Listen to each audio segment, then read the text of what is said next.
Hello guys, welcome to another video. And आज की video में मैं जीवन टेस्ट देने जा रहा हूँ। यहाँ पे जो ड्राइविंग टेस्ट होते हैं वो इंडिया की तरह नहीं होते। यहाँ पे आपको आपका एक्सपीरियंस भी शो करना पड़ता है। लाइक इंडिया में क्या होता था, आपने एक बार लर्निंग बनाया एंड उसके 3-4 महीने बाद आप परमानेंट बना सकते थे लाइसेंस। लेकिन यहाँ पे ऐसा नहीं है। यहाँ पे लाइसेंस को 3 कैटेगरीज में डिवाइड करा गया है, G1, G2 एंड G। तो आज मैं जा रहा हूँ G1 टेस्ट देने। एंड ये कुछ सिमिलर ही है अपने इंडिया जैसे कि इंडिया में लर्निंग बनता है वो सारा कुछ साइंस में दिखा के, वैसे ही यहाँ पे G1 है। एंड मेनली यहाँ पे क्या है कि सिटीज़ में क्या होता है कि ड्राइविंग टेस्ट सेंटर में भीड़ बहुत ज़्यादा लग जाती है। तो आपको जैसे ये जो ड्राइविंग टेस्ट सेंटर है ये 7 बजे ओपन होता है, तो मैं तो ऑनलाइन ही अपॉइंटमेंट बुक कर दी थी। लेकिन कई बार किसी सेंटर में क्या होता है कि ऑनलाइन नहीं बुक होती, तो आपको जाके वहाँ पे लाइन में लगना पड़ता है। तो अभी देखते हैं क्या बनता है। और मैं बताता हूँ, अभी जस्ट बस में से उतरा हूँ एंड सामने भीड़ बहुत ज़्यादा लगी हुई है।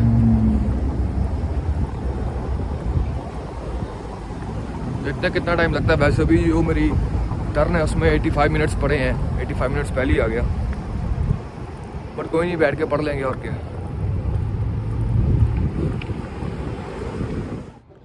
सो यहाँ का व्यू कुछ ऐसा है एंड अपने को वहाँ पे जाना है सबसे लास्ट में। यहाँ पे साइड में जिन लोगों ने जी का टेस्ट देना है वो भी आ रखे हैं, तो यहाँ लेफ्ट एंड राइट बहुत सारी गाड़ियाँ भी खड़ी हैं।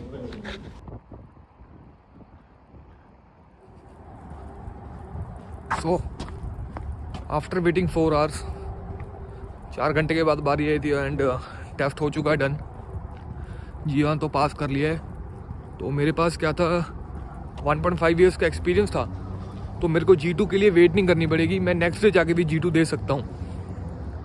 अगर किसी के पास 1 साल का एक्सपीरियंस नहीं है तो उसको G2 के लिए वेट करना पड़ेगा 1 साल के लिए, एंड आफ्टर 1 ईयर वो G2 दे पाएगा। तो अभी मोबाइल की बैटरी डाउन हो रही है एंड सारा प्रोसेस बताता हूँ आपको घर जाके।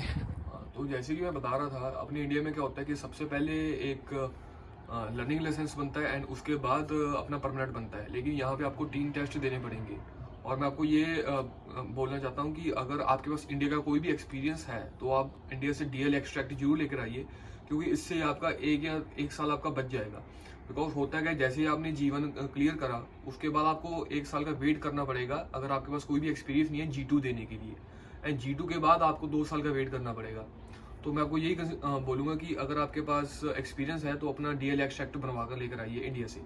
एंड अगर मैं बात करूँ G1 टेस्ट के प्रोसीजर की, तो जैसे कि इंडिया में क्या होता है कि सिर्फ 10 क्वेश्चंस होते हैं, यहाँ पे वैसा नहीं होता। यहाँ पे टोटल 40 क्वेश्चंस होते हैं। 2 पार्ट्स होते हैं, एक पार्ट में 20 question and the second part में भी वहाँ पे भी 20 क्वेश्चन रहते हैं। एंड जो फर्स्ट पार्ट होता है वो लाइक साइंस वाला होता है एंड जो सेकंड पार्ट होता है वो क्वेश्चंस वाला रहता है। तो फर्स्ट पार्ट में आपको पास होने के लिए 16 क्वेश्चन आपके करेक्ट होने चाहिए एंड सेकंड पार्ट में भी आपके 16 क्वेश्चन करेक्ट होने चाहिए, तो ही आप G1 क्लियर करोगे। एंड अगर बाई चांस आपका उसी टाइम आपका नहीं करेक्ट होता तो आप उनको $16 पे करके दोबारा से आप टेस्ट में बैठ सकते हो। एंड अगर मैं बात करूँ G1 टेस्ट के फ़ी की, तो जो मेरे से फीस ली गई थी वो $160 थे। एंड ये सिर्फ 1 टाइम फीस होती है। एंड इसके बाद अगर आप फेल होते हो तो जैसे मैंने बताया आपको $16 पे करने पड़ेंगे। एंड अगर आपका क्लियर हो जाता है टेस्ट, तो जैसे कि मेरे पास एक्सपीरियंस था 1 साल का, तो मैं आज भी जाके G2 का टेस्ट दे सकता हूँ। अगर आपके पास नहीं एक्सपीरियंस होगा तो आपको वेट करना पड़ेगा कम से कम 1 साल के लिए। तो यही था, मतलब अगर मैं वहाँ की बात करूँ तो लाइन में भीड़ बहुत ज़्यादा थी। तो आजकल इन्होंने नया स्टार्ट करा है वर्चुअल लाइन में। इसमें क्या होता है कि उन्होंने बाहर QR कोड लगा रखा था, तो मैंने पहले ही उसकी फ़ोटो खींच रखी थी। तो मैंने घर से उसको स्कैन करके, वहाँ पे क्या होता है कि आप लिखा आ जाता है कि आपका ये नंबर है और आपकी ये लाइन है, और टाइम भी लिखा आ जाता है। और एंड आपको 15 मिनट पहले वो मैसेज भी सेंड कर देते हैं कि अभी आप हमारे पास आ सकते हो। तो अगर आपके नियरेस्ट कोई भी टेस्ट सेंटर है एंड वहाँ पे ये फैसिलिटी है तो आप इस फैसिलिटी का फ़ायदा उठा सकते हो। Yeah that's it, and if you are new, like share and subscribe my channel. Bye.